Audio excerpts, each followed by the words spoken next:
We're about to hear the official Democratic Party response from Congressman Joe Kennedy III, clearly a rising star. A rising star. He is the grandnephew of John F. Kennedy, the grandson of Bobby Kennedy. His father was a congressman. He was a former prosecutor, elected in 2012, and he became something of a viral sensation with a late-night speech about health care when the Republicans were trying to repeal and replace Obamacare. And he doesn't just have liberal chops because of his name and because of his legacy. He also is somebody who was very close with Elizabeth Warren. She was his professor in college and law school, and where he met his wife. So let's listen to the 37-year-old lawmaker. Thank you. Thank you. Thank you. Thank you. Thank you. Thank you. Thank you. Thank you. Good evening, ladies and gentlemen. It is an absolute privilege to join you all tonight. We are here in Fall River, Massachusetts, a proud American city.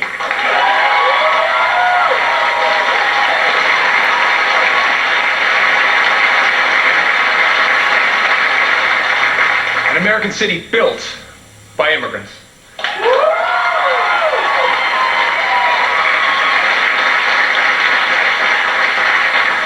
From textiles to robots, this is a place that knows how to make great things.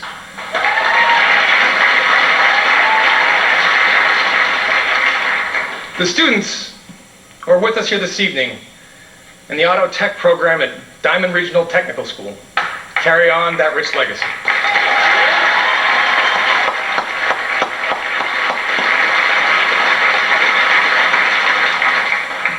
Like many American hometowns, Fall River has faced its share of storms. But the people here are tough. They fight for each other. They pull for their city. It is a fitting place to gather as our nation reflects on the state of our union. This is a difficult task. Many have spent the last year anxious, angry, afraid.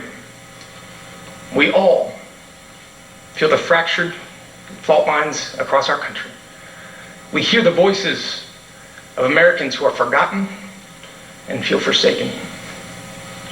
We see an economy that makes stocks soar, investor portfolios bulge, and corporate profits climb, but fails to give workers their fair share of the reward.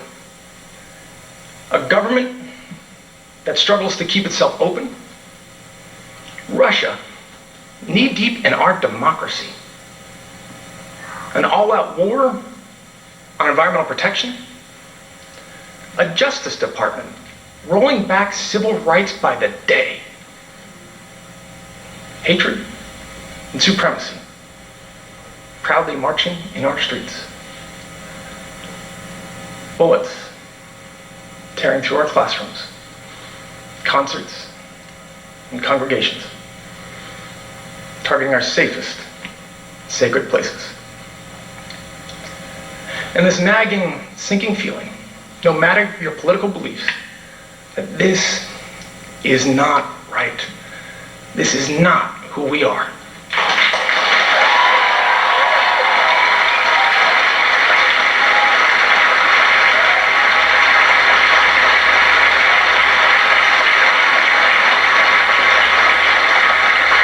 Folks, it would be easy to dismiss this past year as chaos, partisanship, as politics. But it's far, far bigger than that. This administration isn't just targeting the laws that protect us. They're targeting the very idea that we are all worthy of protection.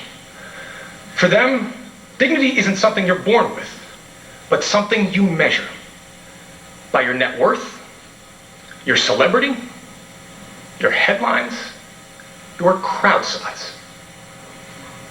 Not to mention the gender of your spouse, the country of your birth, the color of your skin, the God of your prayers.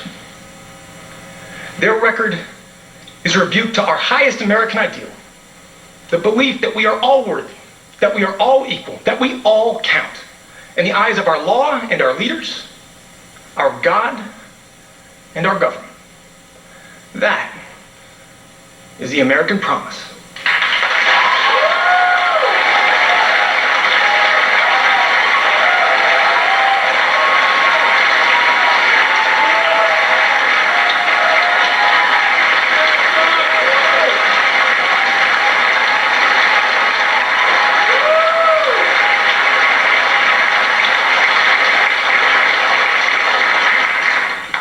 But today, ladies and gentlemen, today, that promise is being broken by an administration that callously appraises our worthiness and decides who makes the cut and who can be bargained away. They're turning American life into a zero-sum game where for one to win, another must lose. Where we can guarantee America's safety if we slash our safety net. Where we can extend healthcare in Mississippi if we gut it in Massachusetts. We can cut taxes for corporations today if we raise them on families tomorrow. Where we can take care of sick kids if we sacrifice dreamers. We are bombarded with one false choice after another. Coal miners or single moms. Rural communities or inner cities. The coast or the heartland. As if the mechanic in Pittsburgh, a teacher in Tulsa, and a daycare worker in Birmingham are bitter rivals, rather than mutual casualties of a system forcefully rigged towards those at the top.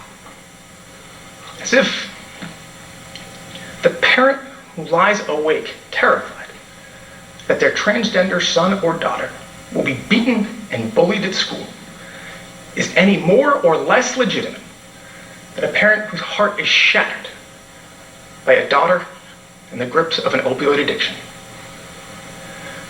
So here is the answer that Democrats offer tonight. We choose both.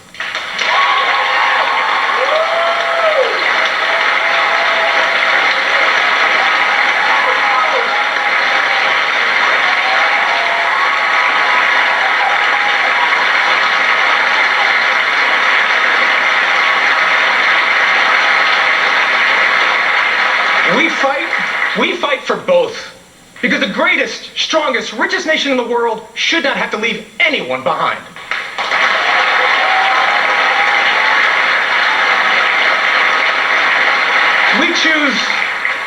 We choose a better deal for all who call our country home.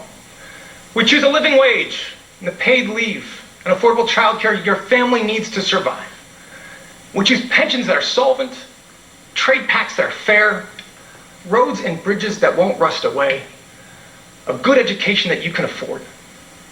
We choose a healthcare system that offers you mercy, whether you suffer from cancer or depression or addiction.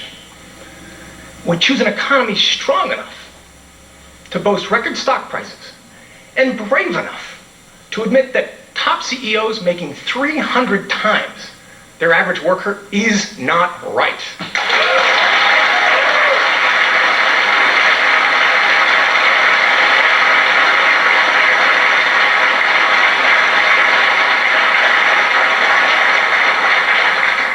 We choose Fall River.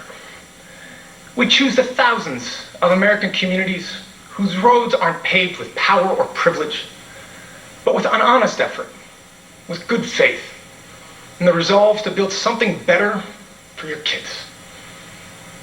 That is our story. It began the day our founding fathers and mothers set sail for a new world, fleeing oppression and intolerance. It continued with every word of our independence.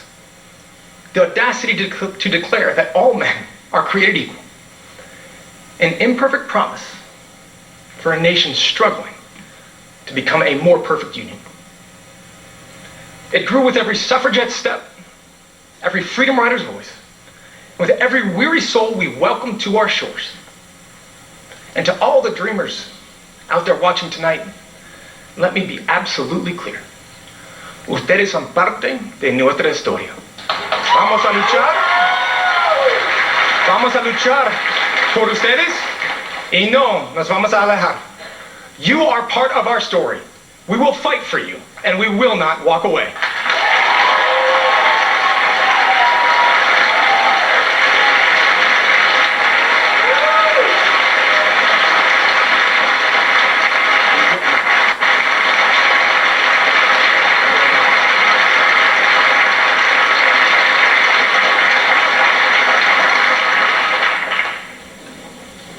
America, we carry that story on our shoulders. You swarmed to Washington last year to ensure that no parent has to worry if they can afford to save their child's life. You proudly marched together last weekend, thousands deep, on the streets of Las Vegas and Philadelphia and Nashville. You sat high atop your mom's shoulders and held a sign that read, "Build a wall, and my generation will tear it down."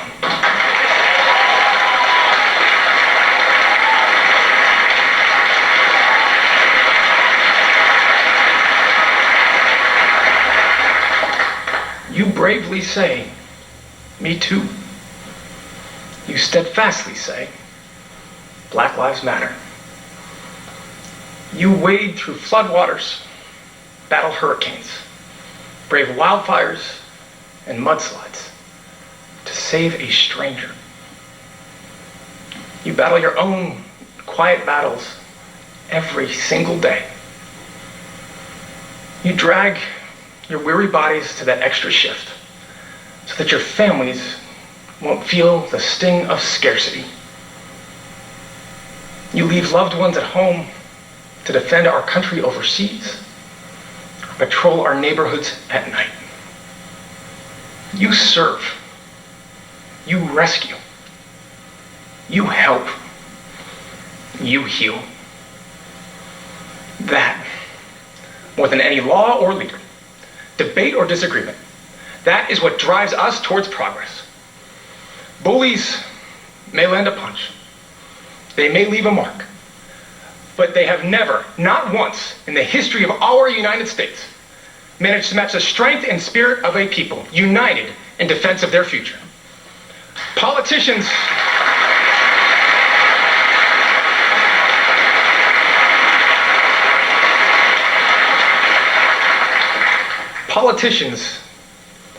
can be cheered for the promises they make. Our country will be judged by the promises we keep.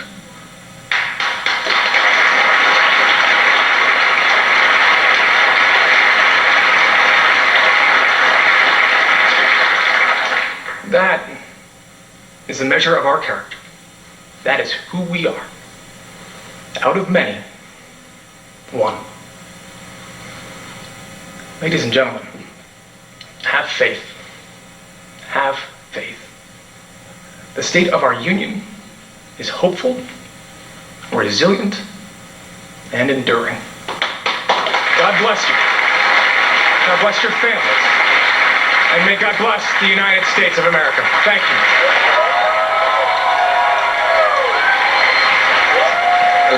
Congressman Joe Kennedy III giving the Democratic response from Massachusetts. Son of Congressman Joe Kennedy, grandson of RFK.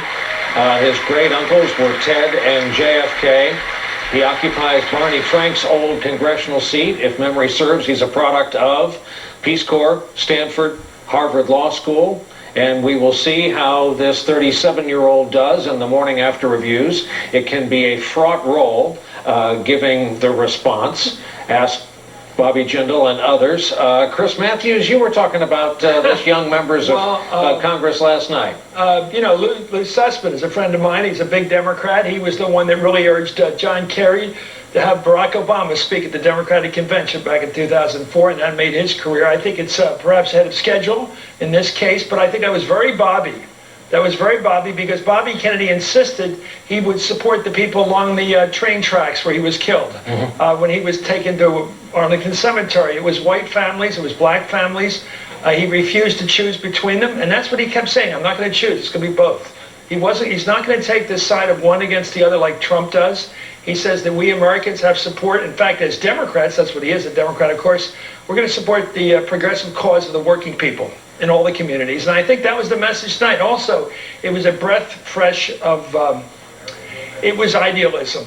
And I think that's what it was. And I think people are going to say tomorrow, thank God the Democrats picked somebody fresh in the future. And instead of one of the people running for president, don't make it about competition, make it about dreams and hopes. Lawrence O'Donnell, having just written yourself about 1968 and extensively about Bobby Kennedy, seeing Congressman Kennedy there give that speech, what was your reaction? There were a couple of notes his grandfather would have struck differently, and because speaking to a national audience like this, Bobby Kennedy would always take note of his own law and order credentials as a former attorney general.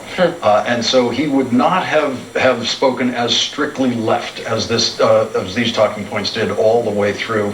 Probably, for example, on the mention of the wall, probably would not have gone to the point of, if that wall is built, we will tear it down. Probably would have, I'm talking about some very fine edits here and there that just would have pulled it a little bit toward that centrist direction.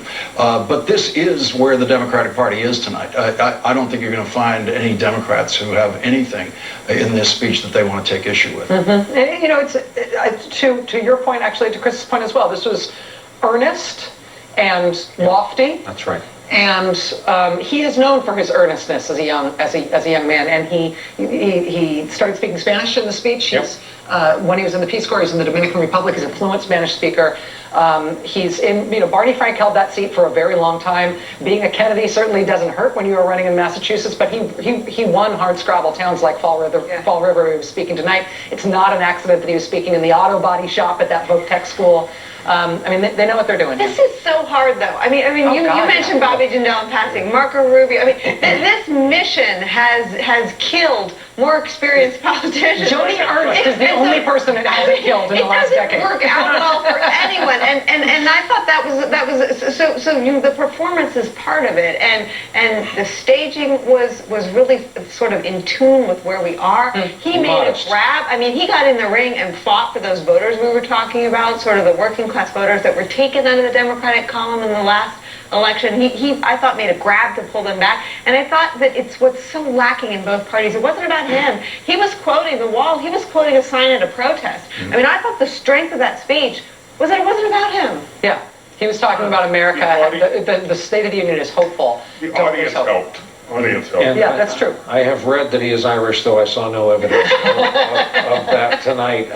We are bringing to an end the 10th. Mr. Speaker, the President of the United States.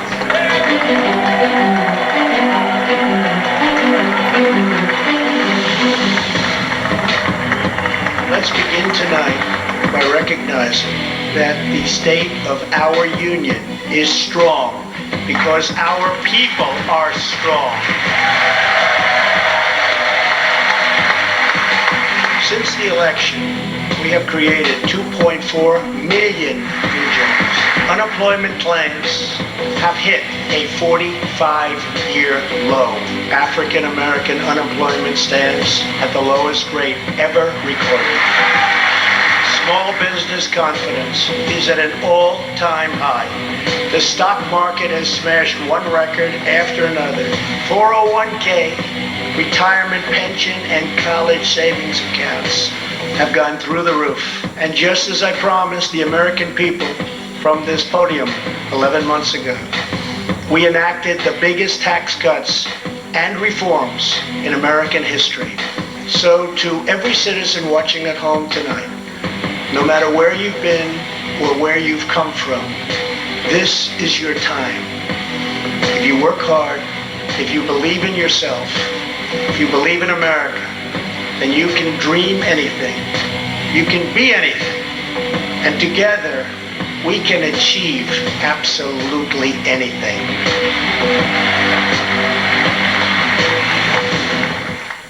Welcome to Hannity, and we are in Washington, D.C. again tonight. The sewer, the swamp, whatever you want to call it. Those were some of the highlights from President Trump's rousing first State of the Union address, where he highlighted many of his accomplishments, of course, the booming economy, foreign policy, and so much more. Now, the president was also laying out his plans for immigration, infrastructure. We're going to have reaction and analysis to that historic speech throughout the hour. Now, Donald Trump Jr. and the Department of Homeland Security Secretary Kristen Nielsen will join us right here on the set. But first, tonight's breaking news, opening monologue. We're glad you're with us. All right, we begin tonight with President Trump's very powerful and historic first State of the Union address. Now, he touched on several key themes: American culture, referencing the flag and standing for a national anthem. He also touted the massive economic growth that has happened in just a little over a year, and of course, businesses creating jobs, record low unemployment, and of course, rising wages. The president declared a new American moment and that there has never been a better time to start living the American dream. The president also listed how he's fulfilling very key conservative principles tonight by appointing conservative justices and judges, honoring and helping vets, energy independence, and one of the best lines of the night that stood out for me, the president said the era of economic surrender is over.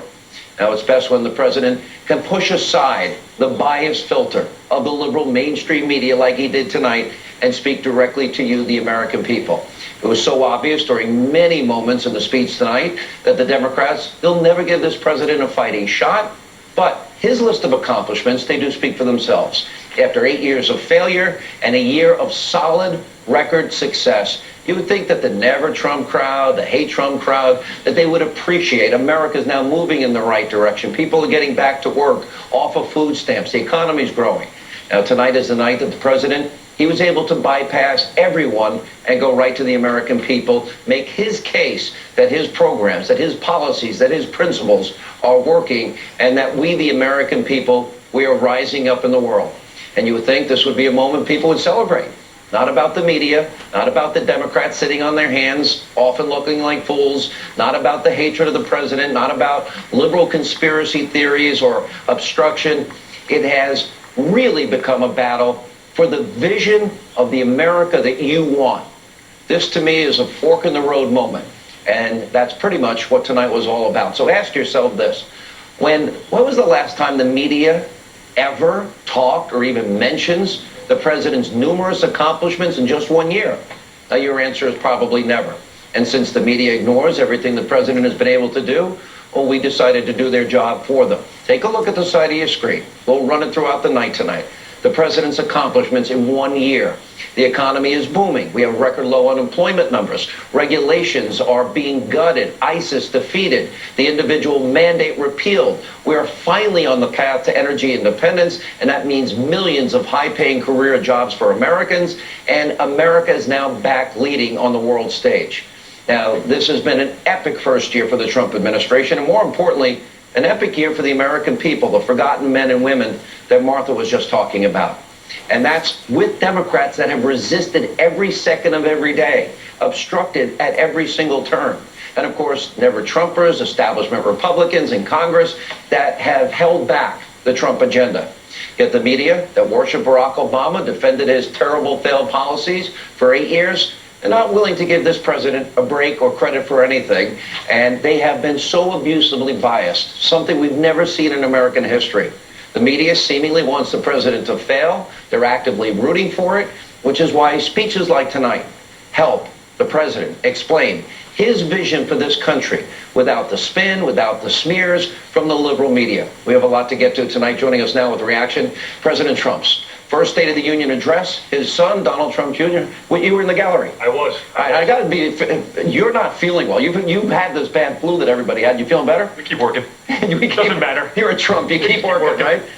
I watched, and look, I'm a conservative, and I talked to a lot of friends during the speech tonight. This is the speech that conservatives have wanted to hear since Reagan. More people independently telling me that than any other comment I got tonight. Listen, I think it was phenomenal. I mean, and you could see it, not just from the Republicans. I mean, I got a leg workout just standing up every 5 seconds because he hit every point. But watching the Democrats was actually where I noticed it, because you could see them all wanting to stand, Sean. You could see them all almost looking around like, we almost have to stand for this, but the derangement is real. No, right? They have to do the opposite. They've been forced to take the opposite approach of everything that he does, everything that he says.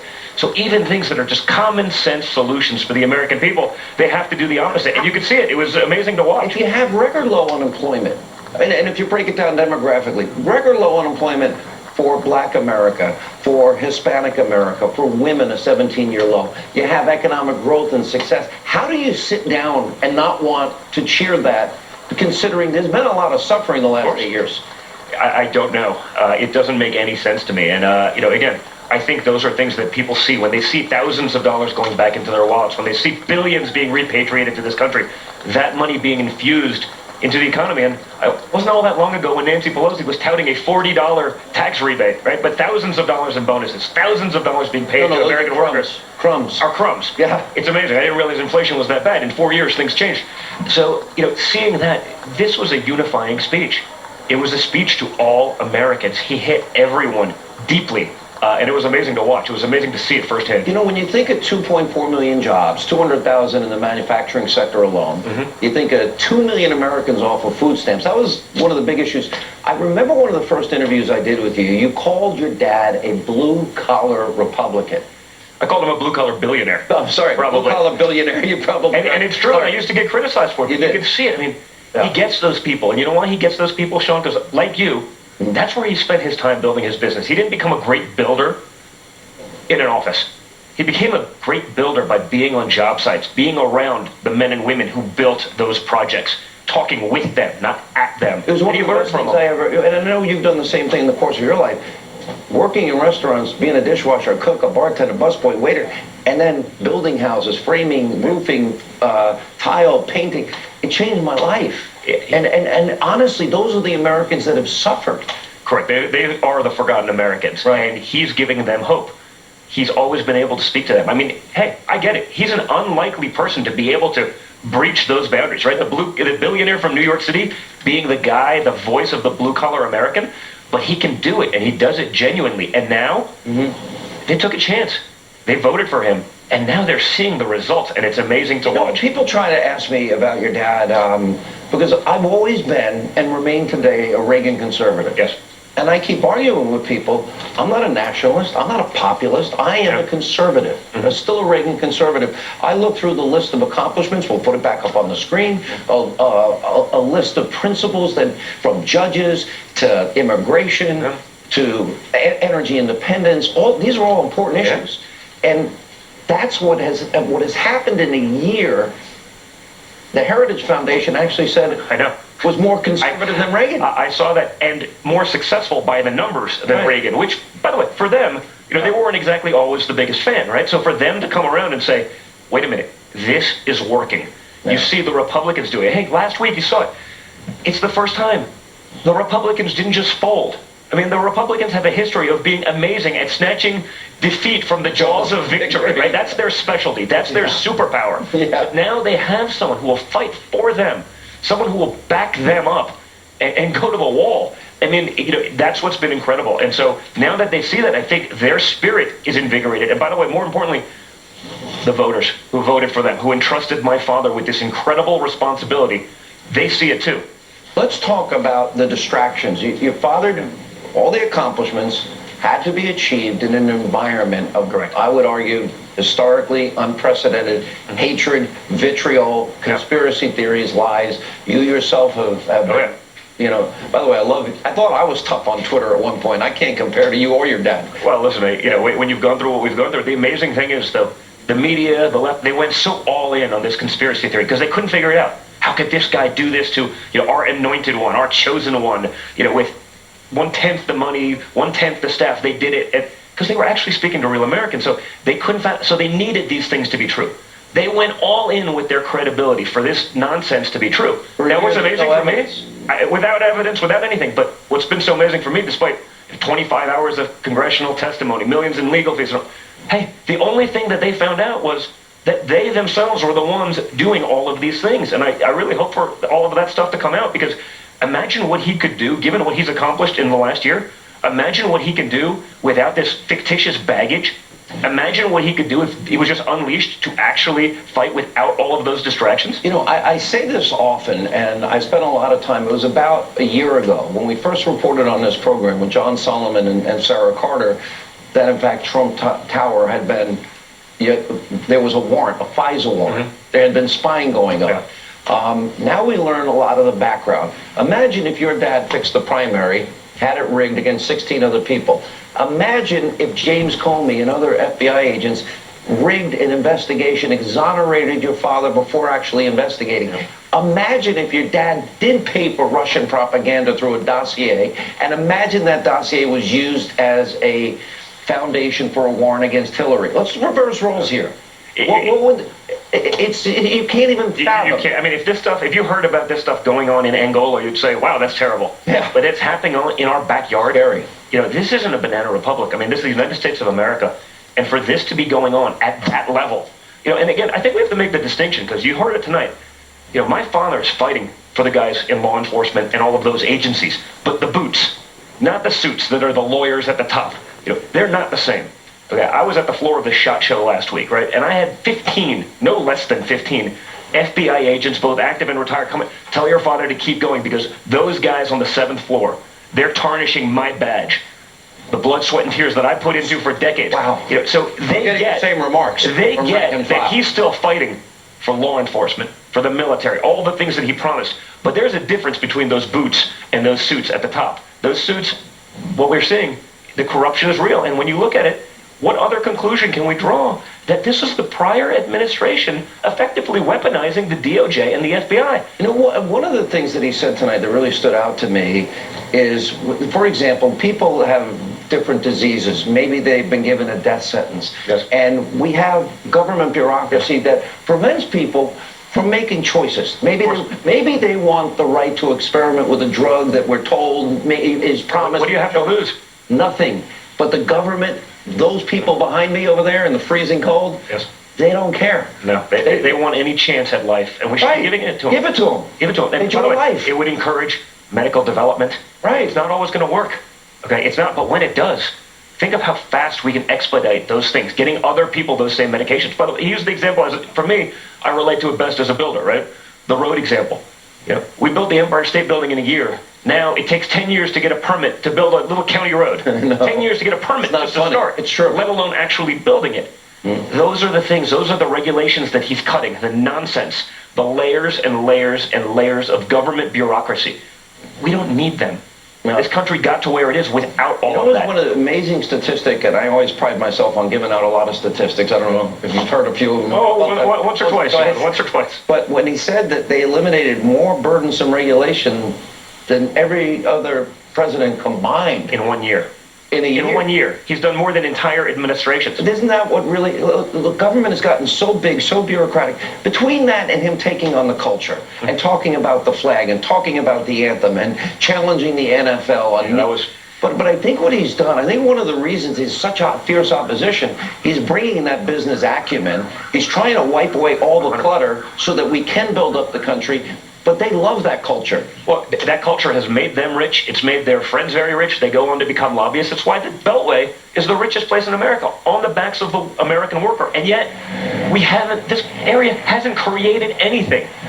They don't build anything. They don't manufacture anything. They don't create anything. They peddle influence. It's scary. And that's what's happened. And so he's giving that back to the people. He's allowing them to create. He's allowing them to use their money. The other side, I mean, you see, they don't want you to have your own money. Why didn't you go with your father? I remember asking you that at the time. You know, I don't know. I can do more on the side. You know, I'm still always going to be active. I'm always going to be very vocal. Of all the kids, I think you have the same temperament as him. Maybe that's why we don't want to be in the same room together. That personality may not always work, but, you know, I'm just as an American and as a father of 5 young kids, I'm so proud to be able to watch what he's doing, because I want to make sure that they grow up in an America that I grew up in, and they can experience those same freedoms. When you look at the attacks on so much, I mean, today when I'm looking at some of the Democrats, you know, they don't stand up for God, okay? They're reluctant to stand up for the flag. They don't even think about standing up for the anthem. I'm watching it in this room, and I'm saying, I can't even believe. People are going to say, he's saying it. Oh, yeah, sure, 2 of them didn't. Okay, yeah. But, you know, the vast majority, you can see it reluctantly, oh, God, I got to do it because otherwise I may get some heat. I mean, That's not what this Challenging the country is culture. about. And he's taken that culture on, and he's hit him hard. But that's the swamp. It is. That's the sewer. And that's why you need someone from the outside. I'm sorry you're sick. Glad you could make it anyway. And always good to see you. We appreciate you being with us. Good to be with you. All right, we got to take a break. And that 10% even lost the last year.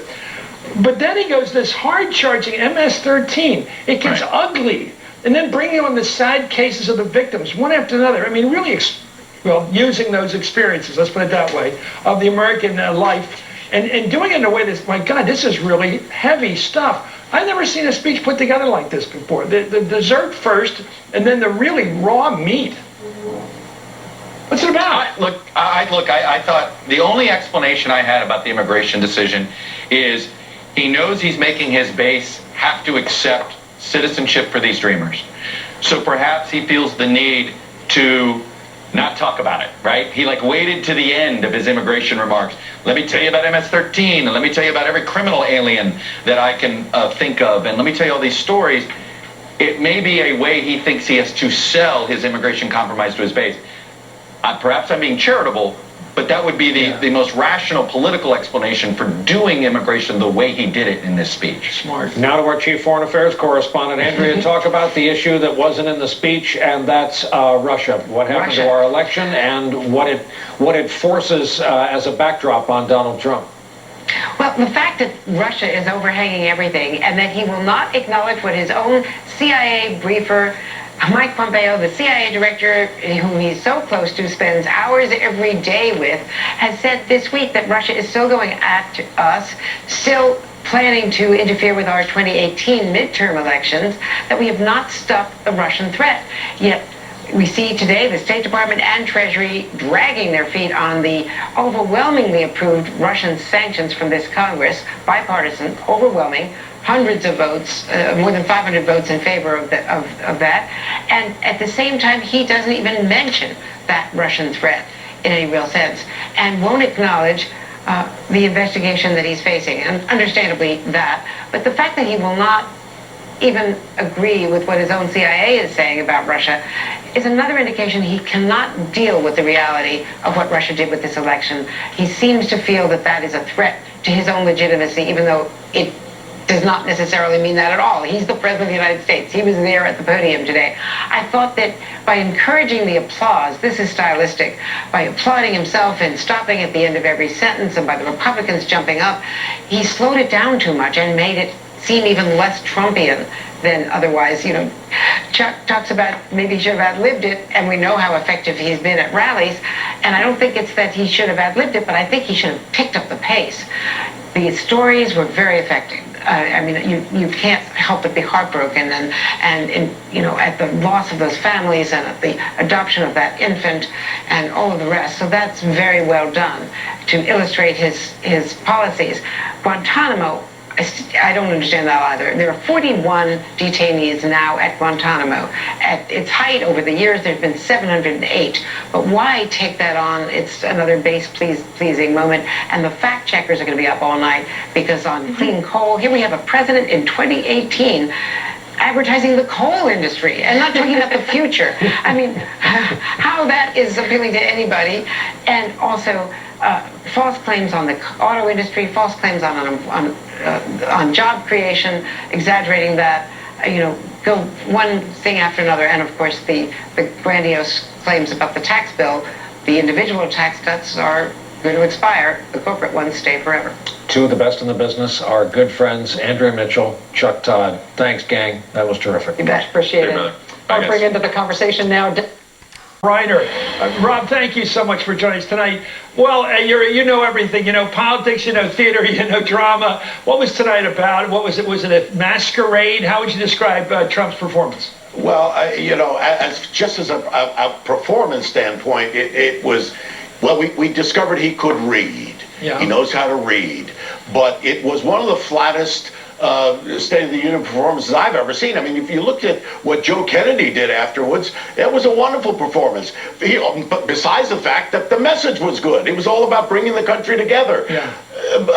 Trump was, I feel bad. I feel bad for you, intelligent people like you and Rachel and Brian Williams and Nicole Wallace and Lawrence O'Donnell and Gene Robinson. You all have to sit there and talk about this guy as if he's a president. I mean, I know he was elected somehow, but this is a guy... Excuse me for living, Rob, but this is what we do. I know it's what you do, and I feel bad for you that you have to talk about this. The guy is a racist, he's a misogynist, and he's a pathological liar. Now, here's what's interesting about this State of the Union tonight. A pathological liar is somebody who can't help but lie. He just lies all the time. We know that to be true about Trump. But when you write the speech down, and you're lying with words that you have prepared, that takes lying to a new level. I mean, he lied about the biggest tax cut in history. He lied about the visa program. They're just lies. It's one thing to lie off the cuff, but when you write down the lie and you say it, I mean, how are we supposed to judge what we just saw there? It was ridiculous. Well, and Rod, there's two rings to this circus we know about. One is called the Russian probe, which is real, and we can tell it's getting somewhere. And the other one is the performance of this president every morning starting around 6:30 Eastern time when he gets his copy of the Times and gets angry and starts tweeting. So neither of those realities were performing tonight. It was interesting, like he never mentioned the Russian probe, and he acted like he was a regular president tonight, reading the teleprompter, you say, nothing weird coming out of him especially, all confected tonight, carefully confected with lots of sugar on it.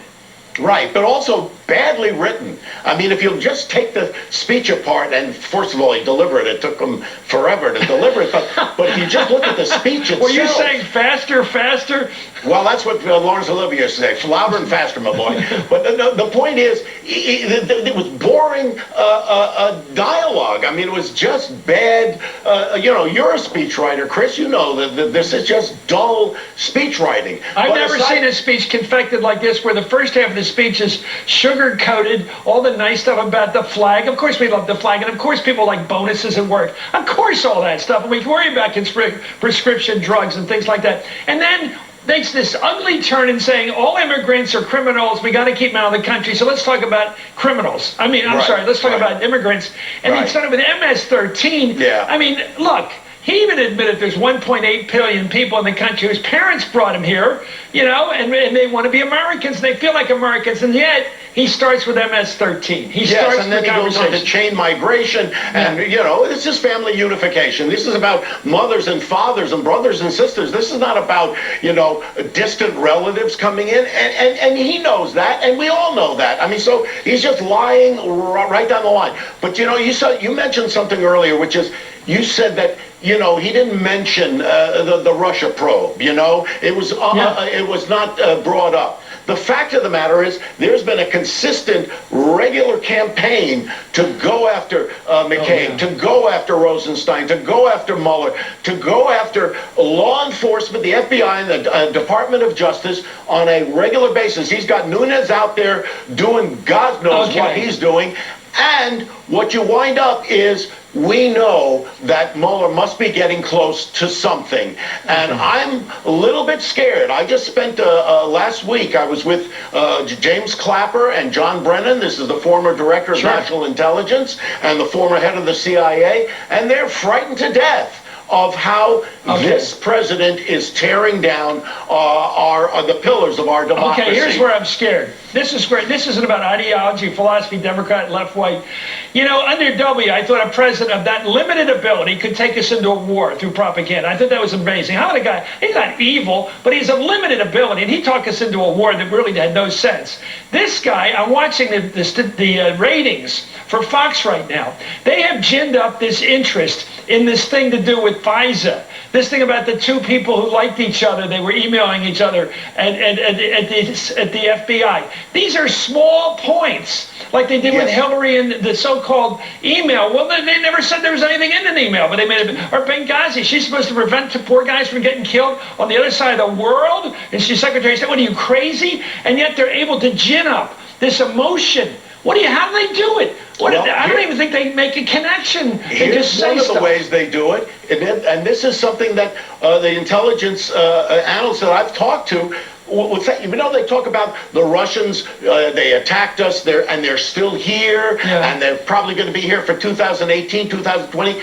Well, they are still here, and what they do is they'll pick up something like Nunes putting a memo out there with no underlying documents to support it, and then it's picked up by St. Petersburg, and they throw trolls out there, and they just shove all this stuff out there to people who are in that bubble. They gin this up, and it's like this echo chamber between Fox and bots and trolls, and so it's going to continue until somebody stands up and says, this is our law enforcement community. These are the people who are going to keep us safe. And unless we support them and we don't try to tear them down, we're heading for a real constitutional crisis. Make no mistake about it. You know, I think the difference in the left and right is really asymmetric. I think the left will make an argument. They'll find causality. They'll say this leads to this, leads to that. There's a logic to it.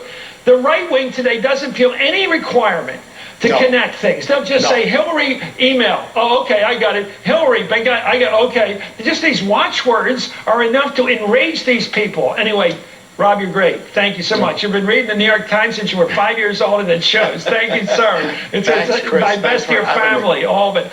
As I mentioned, the president took a dark turn, I would say an ugly turn, when he discussed immigration tonight. He began the part of the speech about immigration with the story of two teenage girls killed by immigrant gang members. Here he goes. My duty and the sacred duty of every elected official in this chamber is to defend Americans, to protect their safety, their families, their communities, and their right to the American dream. Because Americans are dreamers too.